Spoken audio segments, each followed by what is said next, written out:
I'm with Sean Lloyd, one of the best coaches in the world. Great player, amazing player. What was your best ranking? 21. 21 in the world. Okay. Yeah, long time ago. Yeah. And what do you think is the most important thing you need to do to be the best tennis player in the world?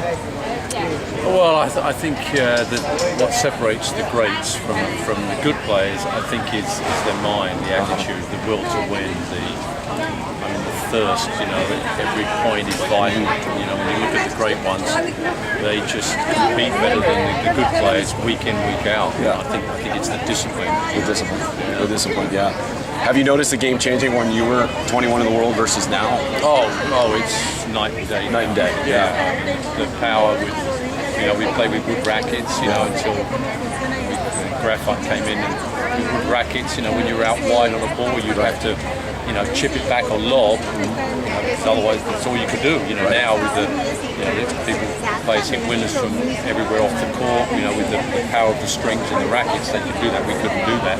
And they're better athletes, know what to eat and drink, and training methods are different. I mean, we used to, before a match, we'd have, my meal of choice was a steak and French fries 2 hours before a match, and then wash it down with a couple of Diet Cokes. Since you've been around, that's very interesting stuff. Since you've been around some of the best players in the world, I mean, you were around when you were probably watching, who's the Jack Kramers, I'm not that old. No, but you were around watching them. The Bill Tildens. I don't know if that was when you were a kid. When you were a kid, though. Yeah. From the Sampras, all the days. Who's the most talented players that you've been around, and why? Well, I'm not saying he's the best player, but I think John McEnroe would be the most talented. Most talented, really. Because I think that he was extraordinary what he could do. Right. And I think I saw him play maybe the best match that I've ever seen. I don't mean in terms of a great match, because it wasn't, but it was when he demolished Ivan Lendl in the finals of the US Open. And I can't remember exactly the score, but it was 3 straight. 3 straight. And I remember him taking Lendl's first serve, which in those days was a cannon, and hitting it on the rise and coming in behind it, and hitting these short little forehands and backhands, and then coming in with that unorthodox volley and putting the ball away, and Lendl couldn't keep him off him. And I thought, wow, no one could ever beat this person when he plays like that. Yeah.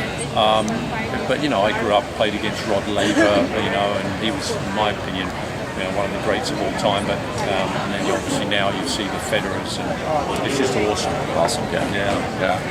What about the women? What about back in the Chris Evert? Yeah, I know her. You know her? Yeah. How do you know her?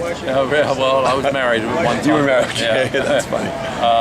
She was, her and Navratilova, that was a great rivalry, because you had the different styles, which, matchups. And nowadays, unfortunately, in the women, very few women serve and volley. Right. It's more baseline. In those days, there were a lot of serve volleys, and Chrissy was the counter puncher. So you've got that contrast. But I'm a big admirer of the women's game now. I mean, Serena Williams, and Venus. In my opinion, it's the greatest sports story in history. In any sport, what they've achieved, and they have to be admired. And while we still have them both, we should be grateful whenever they play, because they are amazing. It's an amazing story. Yeah, incredible. Yeah. Was Chris, by the way, was she? Her focus was amazing. Obviously, when you were around her when she was the best. Yes. Yeah. Yeah, I was around her. Yeah, she. Her attitude again was what separates the good from the great. There was a number of matches I saw her where she was in big trouble. Right. And I remember after the match saying to her, did you ever think you were going to lose?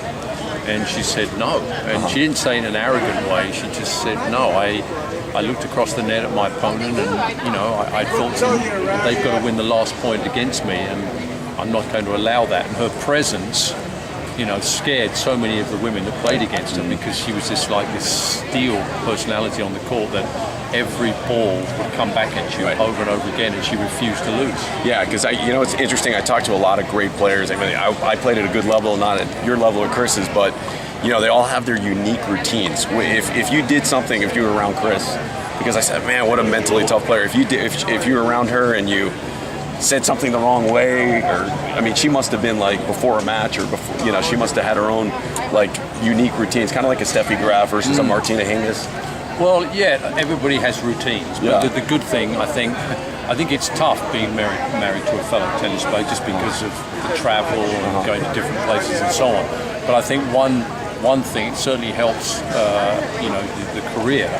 Didn't really help mine for a while because I travelled with Chrissy and didn't concentrate much on mine. But I think it helps when you've got, you're married with someone who knows what you're going through. Right. I mean, I wasn't anywhere near as good as her as a man to a woman in terms of rankings, but I still played in all the great arenas and played in some big matches. So I sort of knew what she was going through the night before a big match, thinking mentally. So generally speaking, I knew kind of what to say and what not to say. And I think it's maybe tougher for spouses who come in who are not tennis players and say the wrong things at the wrong time. It's a funny story. I played a tournament, a big prize money tournament with a buddy of mine, Marius Galuga, a very good friend of mine, and it kind of reminded me of Chris Everett, a Romanian guy. He's very, very focused. We were playing a big tournament. He was playing Michael Russell, who was a good player, got to top 100 in the world.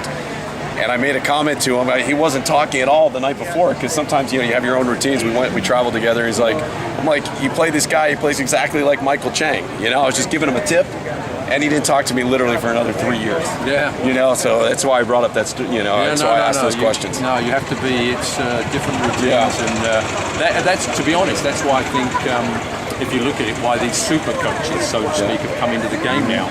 It's not because they're going to, change Roger Federer's forehand or Andy Murray's backhand. It's because even these great players do get nervous before matches, big matches, any match, but certainly big ones. And you look at them out on court and you think, oh, it's a piece of cake for them because they look so calm. Yeah. But they're nervous, just like we are, except, they learn how to handle it better. But when you've got a coach in your corner who's been there and done it, at night before matches, the practice before, they know what to say. Yeah, and another coach doesn't mean you have to be a great player to be a good coach, to be a great player. That's not true. But they add something different because they've been there. They know what you're going to be feeling like in the locker room before a big final. So a coach that hasn't been there does not know that. And that's why I think they've become a big factor in the game, and will continue to do so. That's a good point. Because it's also a respect factor. Like Murray's not going to respect. Of course. And what Lendl's done with him is awesome. Exactly. John, thanks so much. It's good to see you. My pleasure. Nice to see you. It's really good to see you.